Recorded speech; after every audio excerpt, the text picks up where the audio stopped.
one of the real estate agents that really connected with me. He said, always be branding. I like that. People buy into your brand. People are asking me to, like, I'm going on TV tomorrow and just doing different things where Yeah. my face is always out there. Yep. And I'm always shaking hands and just trying to bring that to it. And then they consistently see me on Facebook, or they'll consistently see me on Instagram, or they're going to be like, damn, like, you have to be out in the public, but as well, like, being able to consistently be in front of them through social media has been a great tool.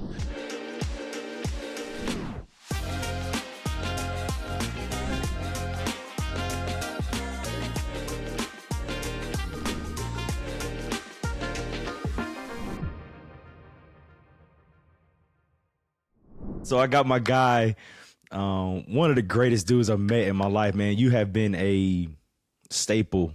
And if tons of people been a staple, but you've been a staple, right? Anytime that I call on you, text you, bro, you're literally always there giving out free game as well. But want to kind of just bring Ethan Adams onto the show here. Ethan used to be a football player. Yeah. Did some time in the football field, but then also transformed his life, man, into different profession, right? So going from football to real estate as well. He necessarily doesn't need an introduction, but I want to give him one and give him his flowers. So Ethan, man, what's going on, brother? What's going on? What's going on, man? I'm pumped up. Yeah, that's what I'm talking about. I'm anxious, and I appreciate you for giving me that nice little shout out on your Instagram too. I'm telling you, man, literally, like every time we connect, it's always literally like this, smiling and laughing too. So I'm extremely grateful for you, bro. Oh, no, I appreciate you. I appreciate you. Yeah, absolutely. Well, kind of what I like to do on the podcast, man, is do my weekly check-in, mentally, physically, and spiritually.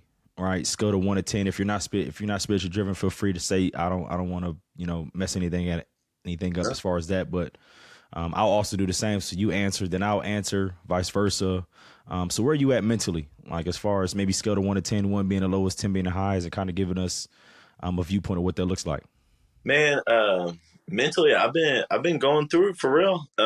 So I said it's always a mental struggle. I said fighting through a lot of things. I said, and trying to be just the best I can. I said that's what I struggle with every day. Is just like how can you continue to be better and just like work on yourself.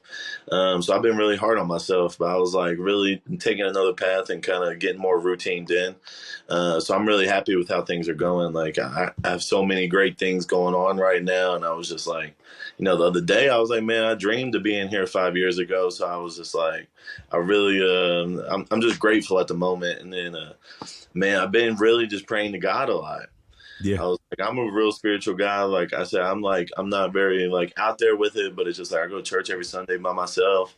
Mm-hmm. I said, and just like go and just have somebody to talk to. Mm-hmm. I was like, God's always been there for me, even in through the hardest times. But man, really getting back, I got my dad bod going on, so I got to get my physical ass back in. So I've been really getting hard. So I was like, I've been happy with the results. So it's just, but nah, man, I'm pushing through. Yeah, absolutely. So mentally, man, I'm in a great headspace. I literally have zero complaints, man. Legit have zero complaints as of right now. Of course, I'm married. I have no kids, so that's always a plus too. But then also, doing the things that I love to do, which is coaching football, continue being a staple in the community, continue to keep, making impact on people's lives. It's kind of what I do every single day. So I'm in a good headspace mentally. What about physically? Where you at physically? Man, I really just got back in the routine of like running all the time. Cause I was like with my scheduling, man, it's just, cause I'm a single dad. So I was like, when I go through it, it was just like some days you just can't get that workout in. And then that breaks my routine. But I was like, I've been keeping up with like running a lot, just even leaving on lunch and kind of making time for it now. And that was like the key. It's like, Ethan, go make time for it and still getting up. I'm getting up a lot earlier now too, still very routinely. And it's tough when you got a 2-year-old though, like get your ass up. So for sure. I said, but I'm excited. I said, I'm not benching what I used to no more though. Hey, listen, I tell folks listen, those benching days and squatting days, putting all the weight on my back, dude, I'm not doing it no more, man. It's over. No, I'll do it there. This type of workout is all about life. How can I stay healthy? How can I stay alive by the time I turn 90? Like that is the type of workouts I need right now. I need to be moving. Yes, for sure. I don't want to be walking around here stiff and looking all crazy, man. So I tell people that all the time, man. For sure. Physically, I'm probably at like a 7-ish. Of course, I'm active. Of course, me being a coach, I'm always one of the coaches who want to be able to show the kids an example, right? How would I do it so they can see it and they can viewpoint that. I'll run with the kids in conditioning at Cal. And I continue to, get out there and at least get a good sweat in. I sit at my desk all day. I work from home. So having that opportunity for at least 2 hours to just get as active as I can for 2 hours is always a plus for me. So I'm probably at like a 7. Of course, I haven't even touched a weight, and man, I haven't touched a weight in I don't know how long. It's been a while. Okay, so let's be on the same page here because I'm like, yes, yeah. It's been a minute. It's been a while. You still run 3 against your kids? Yeah. Oh yeah, absolutely, for sure. I was just making sure.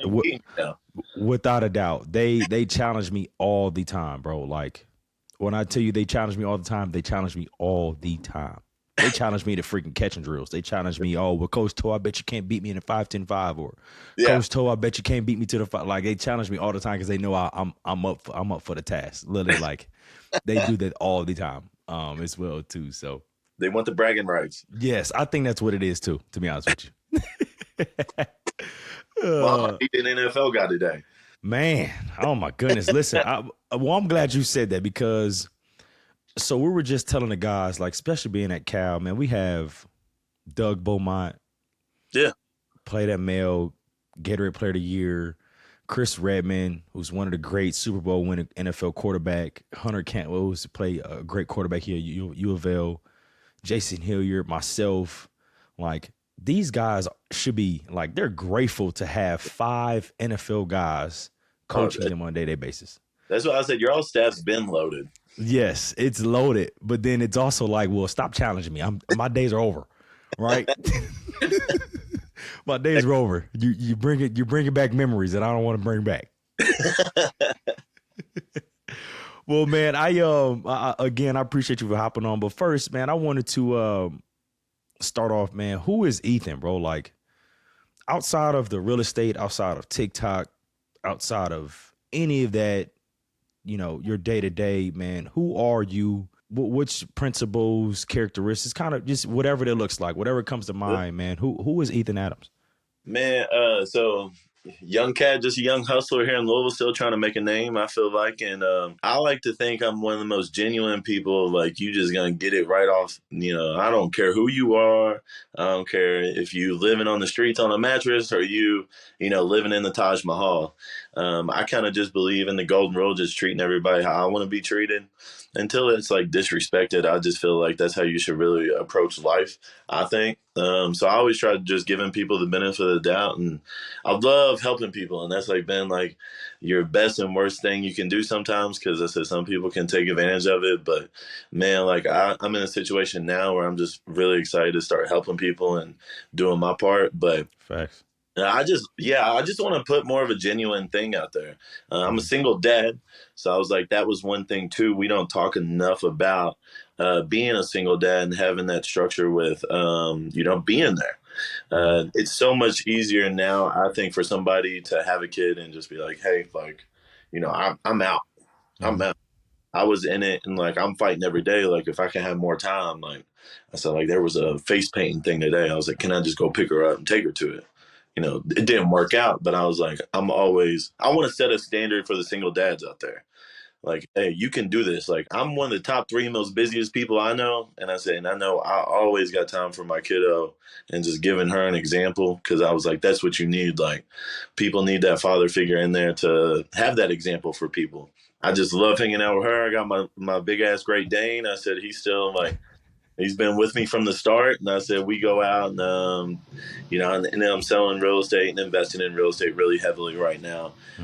So it's just, and that takes up a ton of my time. But I was like, setting the standard on being a good dad and just giving people being very genuine. Yes, listen, that is exactly why we're here, right? Yeah. Genuine people can seek other genuine people, and they can wean them out. Right. For some reason, we got a good knack of doing that, which is why I think we've been so close. Yeah, we've been the same from the start. Like, no matter what change, I said, I said, I feel like I'm still the guy who's been living in the streets, you know? For sure. Nothing has changed. Nothing has changed, man. And I appreciate you for doing that and also being a father, a single father, right? Kind of walk us a little bit through maybe what that looks like for you as far as being a single father. With your busy schedule, walk us through what that experience looks like as a single father and how you are helping and trying to help improve that what is it, that characteristic or that topic of, oh, all single fathers are bad, or what does that look like for you? And that's like the tough part because, like, people don't realize because I can take my kid to work, so I am very like thankful for that. But I was like, I get her on Mondays and Wednesdays, and then every other weekend. So I was like, I go from work. I'll go from 6:30, 7 a.m. to 5:30 right on the dot. Pick her up. Sometimes she has to go to work with me, and sometimes we'll be working until 6:30, 7 o'clock. But then, if the day's given, I said some days, we'll just go to the park. So I'm always trying to stay very active. I said it's funny because I said when she's with me, it's like she knows it's nonstop party time. Like we doing something all the time. Got her in gymnastics too. So I said on Yes. Wednesdays, that's going to be the craziest thing is when they start getting in more and more sports. My schedule is going to get more and more shittier. Uh, but it's like throwing that into it because I do want her to be active, and I've seen just a tremendous just push through on maturity with doing just gymnastics. And I thought that was really cool to just see her grow with that and just see her little mind turning, but pushing her because I feel like sports is the reason why we're here today. It pushed us. And I think it's funny because like other parents, they look at me like I'm crazy. They're like, "Yeah, he's definitely a football guy." Like I was like, "You screw up on this drill, like you're gonna go back and you're gonna redo it until it's right." Like she'd be on that balance beam, and I'm like, "You're not going on to the next. You come back." For sure. I said, "You start right here and you finish it until it's done." And she Hmm. knows that. Like she falls off, she goes back, and she's. Hmm. And I'm like, that's like one of the. I'm proud of that one, but I was like, For you sure. know, that was one thing where you just kind of putting those genuine items pretty much that I give. I was like, hey, you gotta hustle no matter what. Yeah. Well, I'm glad you brought up the football aspect, man, but walk me through your background and how you got to where you're at all the way into the real estate and being a young professional in the city of Louisville. So kind of bring us back and then bring us forward with your background, man. So I'm born and raised here in Louisville, Kentucky. Went to St. X High School and then went off into playing for U of L with you. And things didn't work out in my way. And I was even going to look at different options really in Florida and just kind of getting away, getting out of the city. But then more locking in on the football scale. But that didn't even work out. I went down to Florida for a little bit. And that's where it's funny how I got into real estate.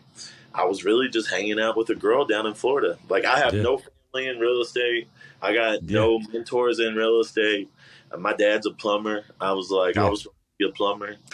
Yeah. And this girl, I was supposed to be a fourth generational plumber. So the family thought I was crazy. Shit, that's okay. They make great money. They Yeah, make yeah. excellent money. You can make however much money you want doing anything. Yes. I ended up taking a different route. I was coming up doing concrete when I fell on my face in Florida, like fell on my face.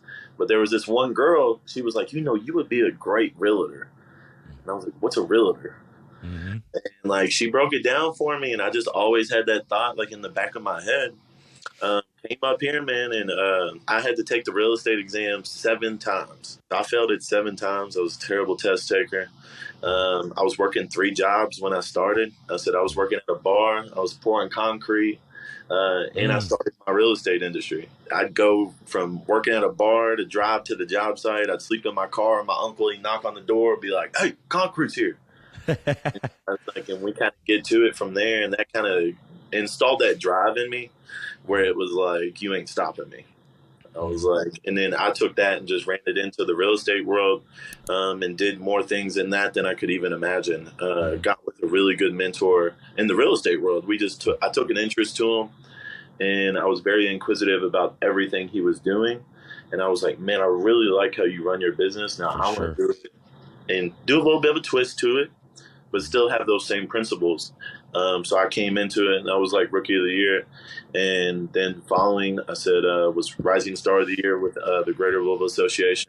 And And now, just this past year, I was the number one broker here in Remax in That's the what state. I'm talking about. That's big time. That's So, big time, man. Congratulations. I did not know that. Congratulations on that. yeah, yeah. So that's what it was. Last year was a wild ride, and I was very into my property, investing too, because a lot of people like I never went through a class, and everybody was teaching me about real estate.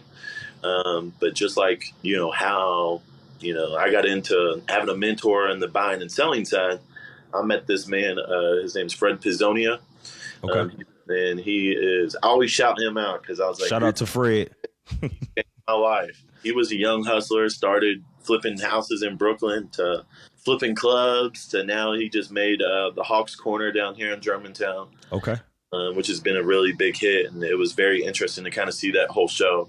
And then that's where I kind of started my real estate, development now because we have over 30 units down in Germantown. We're buying 10 more.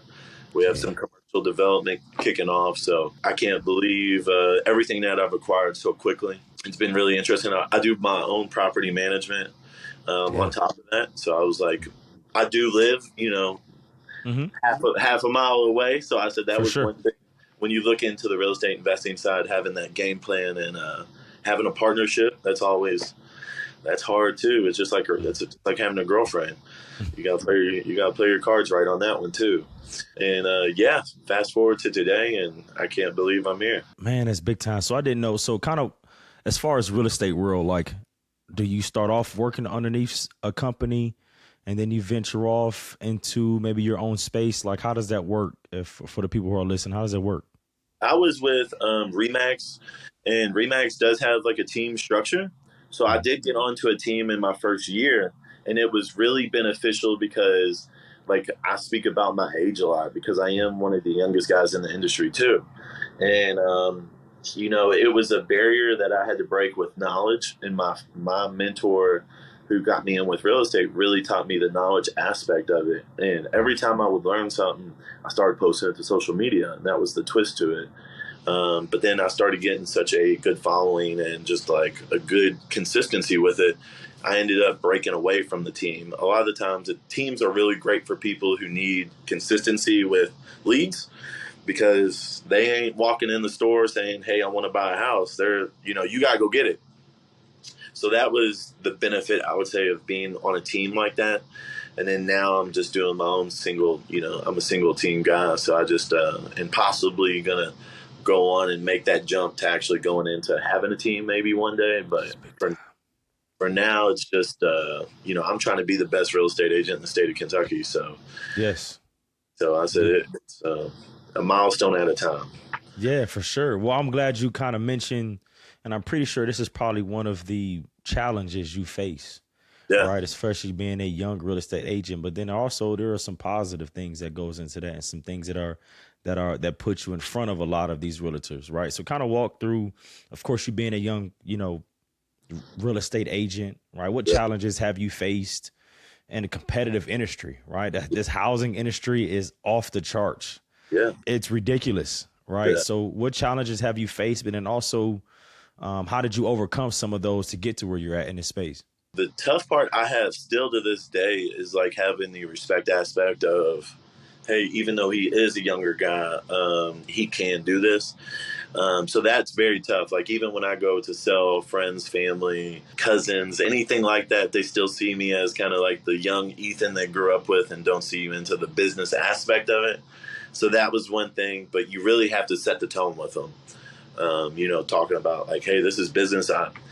Maybe your aunt's going through a divorce or something. Like, hey, I know you're going through a divorce, but I don't really give a shit. This is kind of the process, and being confident and being able to install that confidence within your client. That's what I felt like really helped me stand out, because it blows me away when you're doing something and you don't think you're the best at it. Because like if somebody asked you if Cal's going to win state this year, you're probably going to be like, hell yeah. Like for sure. No questions. As you should. Yeah. And then like me, you ask me, am I capable of doing this? I'm going to tell you I'm the best in the business. And then that really installed that confidence within my clients. So that was one thing that I think was an obstacle that can be overthrown. I mean, of course, like I have a beard and I look 30 years old right now, 40 years old. Right. So I said it's yeah, yeah. I'm in camp mode right now, so I can't talk. I'm in camp mode. Okay, so I'm glad you mentioned that. So is there, of course, there are like etiquette, as I call it, right? You know, you sit at a table, you make sure your elbows can't be on the table, or Yeah. make sure the placemats or the forks here and the spoons here and the knives here. As far as like UL in the football taught me everything about etiquette. yeah, right, absolutely, right. Teach you how to put a tie on. You feel what I'm saying? Stuff like that. So like, as far as like real estate etiquette, like, is there a certain style? Is there a certain thing that you have to be in or do in order to kind of necessarily be successful, or just kind of just being yourself? I really like promote being yourself, but I do promote having a standard, I would say. Like, you know, I don't like being able to show up and not knowing who's the realtor in the situation.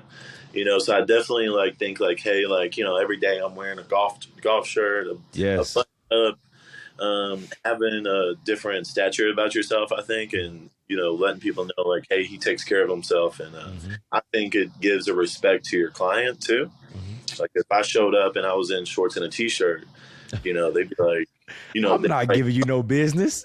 yeah, like, like I want somebody who's going to be there and have a great presentation about themselves. Mm-hmm. I cuss like a sailor, and I Yes. said, but that's just how I am. So I was Mm-hmm. like, I don't change that for anybody clientele wise. I was like, if you don't like that, I'm going to say a cuss word, then maybe we might not need to be working with each other because I'm For not going to sure. be walking in eggshells.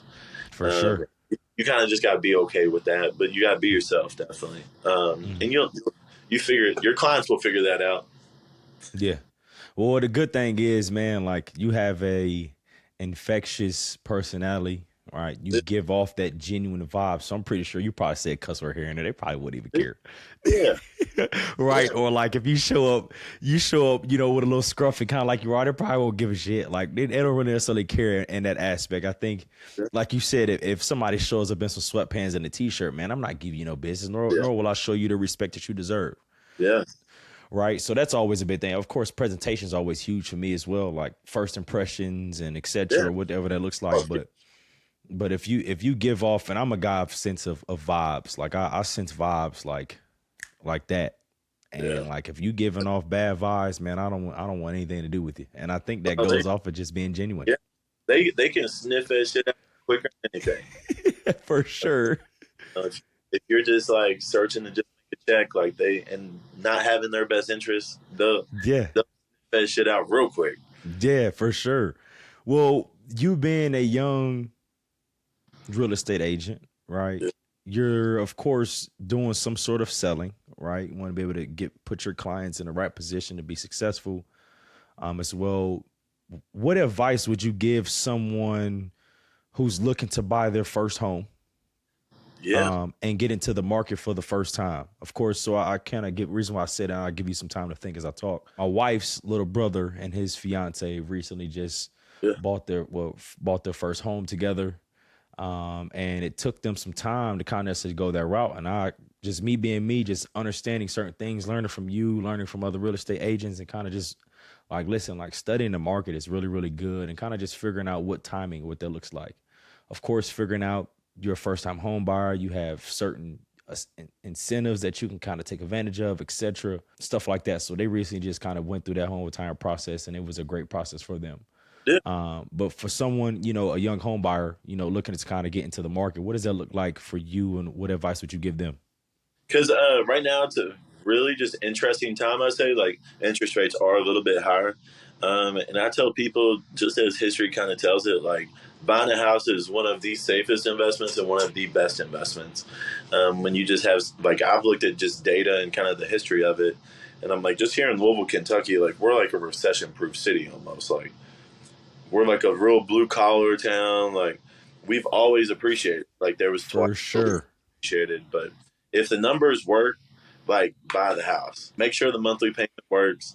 Like don't go out of your budget and just see what's even in your budget. Like maybe you're like, okay, I want a house that's going to have 5,000 square feet and a pool and this and that, and Good luck. and only spend like $2,000 a month. Like I'm gonna be like, you need to save up because I look like, you know, For sure. you'll adapt to where the monthly payment is. That's why I tell people always like focus on that monthly payment. Where is it going to be? Where's your comfort level? Because then buying the assets, I mean, it's a done deal. Like, it's a great deal. You're getting into something that you're not throwing your money away at. And you take that pride and ownership too, I think, after the fact. You don't have to be bouncing around from apartment to apartment, because it's even worse on the rental market scale. Like, I'm renting one bedrooms for $1,300 a month now. Mm-hmm. It's just as expensive to rent almost as buying. And that's where you've seen a consistency with like the housing market, I'd say, just the supply and demand aspect of it. Oof.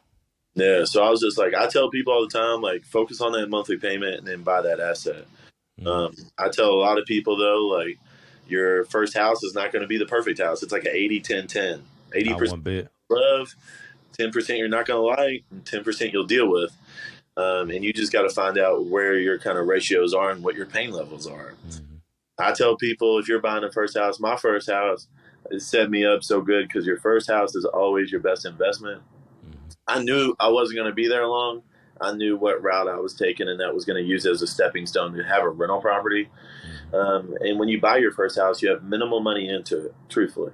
Mm-hmm. And you can take that. And the way rent is right now, especially, like, you could get into the house and maybe you don't like it, and you can go throw a for rent sign in your front yard and got somebody in there that's going to pay your mortgage. Like, and then you get an asset. You get a lot of things when you own a house and rent it. Like, you get tax benefits, you get depreciation off of it, you get cash flow, and just like there's so many different variables that go into it that nobody really thinks. Like, hey, like, I just want to use this and it has to be absolutely perfect and I have to spend top dollar. You don't. Like, I went in and I remodeled my first house when I got into it. I turned a grandma house into like a little modernized style, and now my house is over 100,000 in appreciation. And I was like, and that's a great leverage point. Like, if I did need any cash, I could go take it out of my house right now and go For buy sure. the next one. I get cash flow on that thing every month. I got a tenant in it for 2 years, and it's not as hard as what people think either, being a landlord. Especially trying it out on your first home. Like, I'm gonna tell you the same thing. Like, don't get rid of that house. Like, No. rent it out. Like I said, it's gonna be a great investment for you. Right. That's the best money I make every month. Yeah. I'm facts. Yeah. That's not much for it. So I said it's great. So as far as maybe advice given to someone, I would say, who's been in the home buyer space for a while and looking to invest, right? Invest into something else. What does it look like for you? What advice would you give someone who's kind of wanting to get into that investment portfolio and get some more assets to the belt? A lot of people will, like, I think if you're looking to invest, sometimes the best the way to get into it is either partnering with somebody, and that's what I did, and that's really what was able to help surge that. And being very particular about who you do partner with, because that's really big too. So that was a couple of really big things for me. And you can partner into it and get into something very low risk and minimal. But like, a lot of people will even take their money and just throw it to a syndication. And that's when just a whole bunch of people will just, hey, you can come buy a little portion of this multifamily building, but you don't have any say so. That's the thing. You just get your cut every single month. You get your check, and you don't have no say so. But if anything was to hit the fan, you're getting hit with the fan too. So that was one thing, but it's very low risk there too. So you can do syndications, and really going into like retirement. Like, I have a life insurance policy. Me too. Yeah, nobody really thinks about, like, in 12 years I'll be able to borrow against my life insurance policy. And then you can go buy a house with it. You can go, it's a safety blanket for you and your family. But you got to think about it, like, get the life insurance policy where it's an investment, where that's like low risk. That's super low risk, like $500 a month sometimes. And it will continue to grow. It's not like the stock market. It's not going to drop. And you don't have to watch it every day. You don't have to trade and pay close attention to it. You're just paying it in every year, and then you get your check when you're 60, or you can borrow against it and have some fun with it. And it's a really nice, and that's speak with your financial advisor, because I'm not him, but I was like, definitely like, that was like a real low risk thing where I can go buy a house out of my life insurance policy, saying, 12 years, and fix it up out of my pocket, my money out of my own pocket. And then you go sell it, and then you can just go pay your life insurance policy back to zero. I've had people do that. I've had people do their Roth IRA, buying houses out of their Roth, those tax benefits where it's like you don't have to pay those big taxes on it. Mm-hmm. So that's huge. I mean, those are like really like very easily things that anybody can get into. Man, I didn't even know that. So Yeah. I'm so glad that you told me that. Yeah. Didn't even know about. Well, of course, like I'm thinking of next steps of, and I'll tell you about myself, man. So me and my wife are getting to the point where we want to start buying land. Yeah.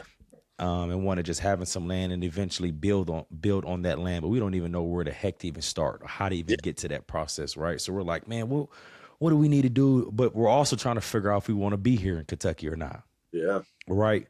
But because I'm guessing Kentucky it's a fairly cheap state outside of the Georgias and the Texases and the Calis. I think we're 11th. We're 11th cheap. Yes, which is a good thing. So we're like, well, hell, let's buy some land, eventually build on it, and then we can just travel, right? It's cheap to live here. Why not get the bang for your buck and then just travel the world or whatever it looks like? So we're kind of like in that process where we're trying to figure out what's next for us. Yeah. As well. And then I'm just thinking out loud, like as far as like, I'm pretty sure you probably get tons of couples, right? Have you gone through a situation to where they necessarily going through conversation as far as maybe buying land or building a brand new house or whatever that looks like as well? Have you gone through conversations like that? Because like the new construction aspect's very interesting right now. Like, no, you cannot, like, building is not cheap at all. And I was like, and finding the right builder, that's a whole different process. Like having a good team behind you. Because I've built with shitty builders, I've built with great builders. Like today, I was in one, and he's an awesome dude, and just really like pays attention to those details that you just don't think about. It's very tough when you look at, because like, you know, a lot of people, the way they buy their land is pretty much like a lot of people are going to like Odom County right now just for one reason and one reason only, and they're, because it's the best school system. They're just trying to get into the schools, and if they find a piece of land that works, they're just going to buy it and stick with it. But the thing with land, though, and I always tell people, like, even if you do that, like, they ain't making any more of it. So I was like, you can hold on to it and it's still going to appreciate. It's a tough situation because it's such a process. It's like one of the most stressful processes you can go through. Really? Is building a home. It really will test everybody's relationship. So if you make it through that, I was like, you might have found one, because I was like, it's a tough one. Yeah. My boss, so I work for Republic Bank. My boss was going through that process. I'm glad you said that as well. She's literally going through that process. She was like, listen, like it tested everybody. For me, I started thinking about my marriage. I started thinking about, you know, the realtor, like, is this really for me? And then coming to find out, they did all of that and got the blueprint together, and they cut it loose. They were like, we're not doing this anymore. Yep. I've had so many people just with like the interest rate rise, like they were like, they could afford it. And then like interest rates went up a point, and they were like, okay, now I can't do that. It's very stressful, I'll tell you, because like usually the men don't care though. Yeah, like, I don't give a shit. Was like what towel you want in the bathroom? I don't care. I had a conversation for 45 minutes on a flat towel or a gloss towel, and they were both white. And I'm like, she was like, that ain't different. I'm like, it's 100% different. For sure. Putting that together for people who aren't visual either. Because man, I could see the picture and everything, but like there's some people that can't see shit. Right. So that's really tough, like trying to paint that for them, because it's a blank canvas. Yeah. Well, I'm glad we're on this topic as far as like dealing with clients and building relationships, or of course building trust with your clients is like essential, right? So that's a big thing. So how do you kind of sort of develop that meaningful relationship, you know, to go with your clients, especially when dealing with like a significant aspect of some tile, or you're dealing with difficult conversations? So how do you kind of sort of build that trust with your clients as well? You really got to prove to your client like kind of your knowledge and your expertise, I think, from the jump. And that was where I think a lot of people will have that trust with it. I have a really long, extensive background in construction just from my family. So being able to know the logistics of that was really key, I'd say. And then knowing those trends, like your real estate agent is very important on like the trends of things, and like being able to, like, if they were like, hey, like we're going to go like a bright yellow tile, like in this whole bathroom, like I might be like, hey, like, this is tough. Like, you got this. Yeah, like, hey, let's relax now. Yeah, on like the flow of things, just being able to like really set them up for success, and having those expertise and really having their back, because like everybody does like think like a builder's going to have their best interest, but the builder's there to make his money. He does not care what you think, Mm-hmm. like about everything. He just wants to make sure you're satisfied with the product, and he wants to continue to get his check and go on to the next. For sure. With a real estate agent, making sure that they have just your best interest, because they want to go sell that house one day, or they want you to go tell all their friends about you. And that's how I think. Like, if I do a really good job for them, they're going to go tell everybody about me. They're going to be like, this man's a bad man. Mm-hmm. Like, when I did a new construction, like, my clients thought the world of me, because, like, every time an issue was to come up, I was very stern and very adamant. Like, hey, you got, like, it was a siding issue. It was hardy board and everything. So they had to take it off not once, not twice, but 3 times until it was up to standard. Mm-hmm. And they wouldn't even known that, because they would just look at it like, oh, they're just like little holes, and it's fine. But it could actually be, and foreseeing those issues for them, like, hey, this could be a really big issue down the road, and putting your foot down and being like, hey, like, I'm not letting you buy this until this is done, and kind of having their back, and having their best interest was really key, and that's what I thought built a lot of trust, like, because it's a long process. It's 6 months to a year, and sometimes people are well over a year, Mm-hmm. depending on who that builder is. For sure. Yeah, having those connections was huge. For sure. Do you remember your first house that you sold? Yeah, sold it. Yeah. Oh, dude. Yeah, I drive every time I drive in the neighborhood. I'm like, there she is. Yeah, that's what I'm talking about. Yeah.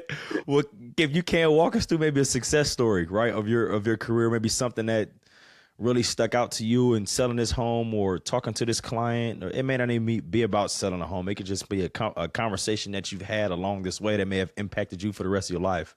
Or talk about maybe what that looks like for you. It was really interesting, because I failed my test, 7 times. So Yep. it took me 6, 7 months to really get the damn thing.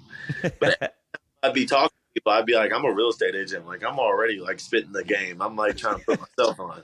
For sure. Speak that shit to an existence, man. Yeah. I was confident. I was just like, and as soon as I got the ball rolling, man, somebody was ready to go there. Like, hey, I want to sell my house, and that was like the first one. And it was a close friend of mine, and it was super smooth. And Yeah. it was like, I had some mistakes through the way, just like Right. so many great mistakes though, because it was like I've learned so much from every single one of them. And I always just think about it. I was just how green I was, and I was just the process of just like where I am now from then. It's I always like to think back and kind of laugh on it. Yeah. It's always a good thing, man. Like, especially when you've worked your past few years your ass off, right, to get to the point to where you're at now, and Yeah. to reap the rewards that you've sold for so long. Right. Like you told me, I didn't even know you freaking stand in a car and you working 3 or 4 jobs, and now you didn't pass the test 6, 7 times. Like, and now like F that test. Yeah. Or I don't ever want to go back to what I was a few years ago. I want to continue to keep taking this thing and evolve and to go, on to the next step, whatever that looks like for you as well. As far as like real estate industry, which is consistently and constantly evolving, right? Yeah. Now everybody wants a house being built. A lot of people want to buy the older house and then build onto the house, or update and what that looks like. How do you adapt to changes? Maybe incorporate some new technologies into the business strategies, whatever that looks like as well. Kind of walk me through how do you kind of sort of adapt through all of this change and all of this evolving. Because we have like a conference every year with like Remax, and they will go through like a lot of the different changes that are happening. But that helps, and then paying attention to the industry. I read articles every morning. What's going on with it? Is there anything that's kind of standing out to me? And consistently being able to be coachable. Like, I have a coach on a monthly call. Like, we hop on every week, and we're like, hey, what am I doing this week? How can I get better? And then what do I need to implement to continue to grow? So I do, like, coaching is huge. I mean, like, you have to be coachable. You have to be able to listen, and keep up with your industry. Another thing is just pricing. Like, that's the hardest part for me in my daily job, is going to be pricing and giving people those confidence, like, hey, like, this is just how it is now. Like, I know, like, this job probably used to be $1,000. Like, now it's doubled and tripled. That's really hard for people to kind of grasp, because I go in with a lot of people who built their home 20 years ago, and they got the same home, and it's double the price now, Mhm. and they just can't wrap their brain around it, and can't wrap their brain around maybe a bathroom renovation used to be, just from my aspect of like when I flip houses, like it used to be, 3,000-4,000 bucks, and now you're really looking at more like that 6,000-7,000 range. I just did like a study on what the dollar was when I started real estate to where it is now. $1 in 2019 was, a dollar. Now it's $1.20, Oh just off my the inflation. Yeah, and that hurts because like even like your median price point went from 190,000 to 257,000, and that's in 4 years. So that big of a surge is like I think the biggest like tussle really in the industry is like wrapping your brain around like this is the new norm. Like we're in cheap Louisville, Kentucky, and it's very hard for people to be like, hey, this is really expensive, but I'm like, California's been paying this for 20 years. So Facts. like we're just catching up, and For that's sure. because Louisville's Yeah. in a growth stage. Louisville's going to keep growing. Hmm. And I think people are going to just have to, you know, we'll have to have some type of change. But I mean, it's just keeping up with everything, and the wages and everything do take a concept to it. But I mean, Hmm. everything's getting more expensive, and it's tough for people. Yeah, well the good thing is, and I've seen, I'm so glad you mentioned this, like you've done a great job of explaining it, but you're also using social media to Yeah, build that brand and to build that trust, so people yeah, can be like, oh, well, I learned this from Ethan, or yeah, yeah, Ethan knows about this as well. So yeah. as far as maybe building your brand, has social media played a big part in that? Or is Huge. it just word of mouth? Like, what does that look like for you as far as building your brand? Social media was really huge for me just because there's a lot of videos like I'll post and I'll be like, this is I god watch awful. them all the time. Yeah, I, I'm like not, awful or this is fire, like, and I'm just like, but like, you have to put it out there. Uh, yes. Social media was really key on just people knowing. Like I built a brand, I got a logo and everything, and like people Yep. know the logo. I sponsor a lot of events and get the logo and the brand out there. One of the real estate agents that really connected with me, he said, always be branding. I like that. People buy into your brand. Mhm. And then now, like, people are asking me to, like, I'm going on TV tomorrow and just doing different things where Yeah. my face is always out there. Yep. Um, and I'm always shaking hands and just trying to bring that to it. And then they consistently see me on Facebook, or they'll consistently see me on Instagram, or they're going to be like, damn, like, you have to be out in the public, but as well, like, being able to consistently be in front of them through social media has been a great tool, Yeah. because it's like, dude, you're everywhere. You're everywhere. Mhm. I see you downtown. I see a joint that like the club I go to is like Louisville Thoroughbred Society, Yep. and like being able to consistently show up and just be in front of people's face, and being good at what I do, I think has stood out. Because you can be a great real estate agent on social media, and I found out a lot of those great social media agents on, the internet are not really good realtors when it comes back to it. So it's like For sure. being able to still have that reputation, and still being able to like do the social media is pretty cool. Yeah. And it just helps with just connecting with people in a Yeah, different way, right? yeah, yeah, Of course, like it, and we just talked about the real estate industry evolving and changing. yeah, This yeah, world has evolved and changed into the social media, right? So we yeah, have to, as people, if we want to be able to keep our job security, yeah, right, we got to be able to grow, evolve, and change and adapt to what this industry looks like. And you're keeping up with it. And I watch your freaking videos all the time. Like, I yeah, love them. I love it. And you're literally just yourself, even though it's like, okay, well, I know I got to deliver this message to help me out, but then it's not all about me anymore, right? yeah, In this aspect. And I think that's what kind of goes into, of course, you're in sales, it's real estate sales, where yeah. I don't want to continue to keep making the most money. This is this. But salespeople have a bad rep, right? Oh, 100%. And I hate that. And I was in sales as well. I was in IT sales and and recruiting sales. So you kind of get a bad rep. So I understand that. What has sales, or what has real estate as of right now, what has it done for you in your life? It's man, being able to understand people like and have patience. Yeah. Uh, Real estate's the longest transaction you'll ever go through, and the longest sales transaction. Literally, there's not another sales job that is as long as what a real estate transaction is. And I'm always the bad guy Mm-hmm. because nobody Everybody hates realtors. Like I get, I'm getting my little 3% on things. Yeah. Everybody, you got to know what you're getting paid on everything, and everybody knows how much you're getting paid on everything. Mm-hmm. But they don't understand the time and the money and the risk that I take on too. Mm-hmm. Um, and having that patience with people and being like, and know your worth. That's one thing I'll say sales has taught me, and being an expert in my business is knowing my worth, and knowing the value that I do bring to the table, but as well like being able to negotiate. Like people today do not know how to negotiate whatsoever. Like, I Zero. was, yeah, zero. Even like people who want like a cheap job done, like you can go and get quotes, like, and you can work those quotes against other people, and you can be like, and you make the choice of like who you really want, Mm-hmm. because everybody wants the job. Everybody wants your money. I mean, really, like if you come back to a loan officer and you say, hey, I really want to work with you, but Republic Bank's going to give me this, like, somebody's going to try matching and making the best deal for that person. Mm-hmm. And being able to understand people, like I did my personality test. Okay. The disc, have you done Yep. that? Yep. I sure Yeah. have. My wife made me Yeah. do it.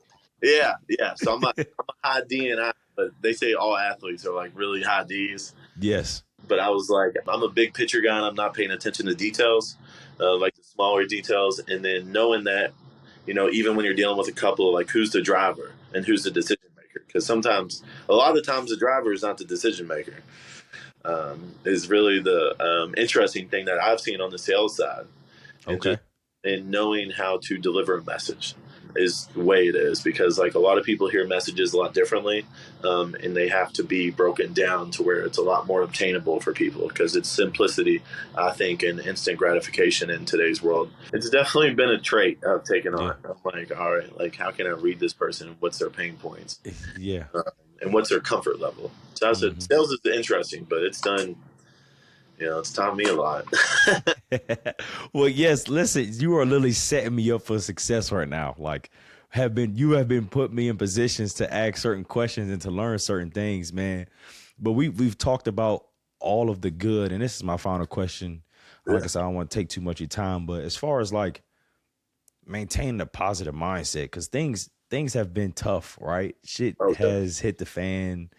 You may have had like in a negotiation portion, you may have something drop out of this. The Yeah, client may have went a different direction, or you weren't able to get the proper wood for the whatever that looks like. As far as like staying positive and being able to kind of just move on throughout the tough times, or continue to be an impact on someone else just in case they may need you, for the next step. Like, kind of what does that positive mindset look like for you during those tough times, especially in this industry?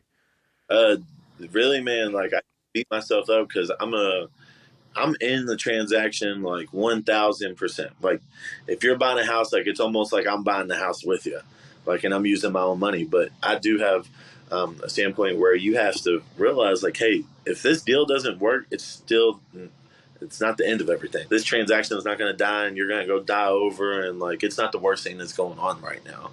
And painting that picture for people, there's like people got it way worse. Like I'm over here, we're just selling houses here. You do help people and you change. It's a lot of money. It's their biggest investment. But really, just letting them know like this is not the end of the world and everything's going to be okay. I always have to be the sunshine on the other side of the rainbow, and bringing them to the other side of the rainbow and seeing that pot of gold, and just being like, hey man, things are going to continue to get better, and there's just continuously more and more options, and just letting people know that, like, and trying to install that patience and that confidence into them, I think has been key, and just yeah, it's sometimes the tough part is to keep a smile on your face, but you gotta like, yeah, you gotta keep going. Man, dude, like, I commend you for being in this profession, Yeah, knowing that things are going to change every single day. You never know yeah, what is going to happen. The freaking interest rate may drop down yeah, in 2 seconds, and now yeah. you literally have 18 new leads, Oh, right? Or the interest rates may not change, and you go may not up. get Yeah, anything. So, yeah. like, I commend you for taking on this profession full steam ahead, and not looking back. I've learned a ton. I'm not for sure if you thank that woman that you met in Florida to get you into real Every day. estate. Thank her every single day. Yeah. as well, but then also your mentors and your coaches that you have as well, man. I think you are setting yourself up for bigger things. And I don't know what that looks like for you. So I'm going to give you an opportunity to do this before we hop off. But as far as what's next for you, do you know what that looks like? I just actually got big news recently. There's a subdivision that's going to be developed in Pewee Valley. Okay. So I have not done much. I've done everything in real estate really except developing. Yeah. Development's going to be a whole different animal, and I just recently just got the phone call that I'm actually going to have my all. That's pretty much my whole subdivision that I'll be buying and selling. It's big time. Yeah, it's in the luxury world too. So it's like, these lots are going to be anywhere from $200,000 to almost $300,000 for a piece of land. And there's going to be $1 million homes built. I'm going to shake a lot of good hands, and it'll be in Pewee Valley at one of the oldest and only really land left there. So it will be a big stepping stone into a world that I don't know too much about, and I'm teaming up with. I have a really good team that I've actually put together to help me to make sure that I'm not dropping anything through the whole, dropping anything, and just making sure that I'm giving a really like a high level presentation of this subdivision, because owner has a lot of money coming into it. So I have a lot of pressure to make sure that I can make him a whole bunch of money. For sure. It's been something on my list. So I said, I do have my own subdivision really coming, and I'll be buying and selling some big things here soon. So That's big time, brother. yeah, so I'm excited for that. Pewee Valley is going to be called the Locust Estates. So Okay. be on the lookout. Yes. And there'll be a lot of cool things coming, and we're releasing our first spec and getting the details kind of together and the design aspect of it, and sitting in those different meetings where it'll be a process, but it'll definitely be worth it in the long run. Yes. Man, that is huge, bro. Yeah, so I'm pumped. I'm pumped for you. Heck, that's big time, man. And I'm pumped for you as far as I'm of course more money in your pocket, but as far as like, bro, like making an impact on people, Yeah. you make an impact on people every single day. That development is gonna make an impact on some people, Yeah, right? yeah. I just like it. My daughter is gonna be able to ride by and be like, Man, my daddy, like, he sold all this. Like, yes, we through this and went from a piece of ground to all these beautiful homes that nobody really. yes. I'm like, so I'm excited. I get to be associated with that, and I'm excited for the opportunity. So, I'm pumped up. A lot of good things in the works. Yeah, well, we gonna end it on that one, man, because that is some big freaking news for sure. I appreciate you, man, a ton. Like I said, I just want to just take maybe about 40 minutes of your time, bro, and just talk to you. And kind of, I don't know if this podcast thing is going to take me where it's going to go, but I'm definitely going to try and at least put my guys on Yeah, at any point in time, who's ever freaking listening, right? I just want to be able to kind of just give them that spotlight to talk a little bit about what that looks like. Of course, you've already well known around the city of Louisville, but you never know who may be listening to the podcast, who may be impacted by this episode yeah. as well. So again, man, I appreciate you a ton And for that's what, doing this man. for me. You got a big opportunity, I think, at your hands. I was like, a lot of people. You're really well connected guys, so I was like, this is just the beginning of something I think really special for you. So Yes, it's and like and, Joe and I Rogan. wanted to catch you before you get big time. So I wanted to catch you. I wanted to catch you before you get hit right now, and then once you get big time, we'll talk later. Hopefully, Yeah. hopefully by that time I'll be, what I'm saying, I'll be up there with you as well Yeah. too. Come on. I'll meet you at the top. Yes, sir. Absolutely, bro. I appreciate you a ton, man, for hopping on the podcast with me, bro. You're the man.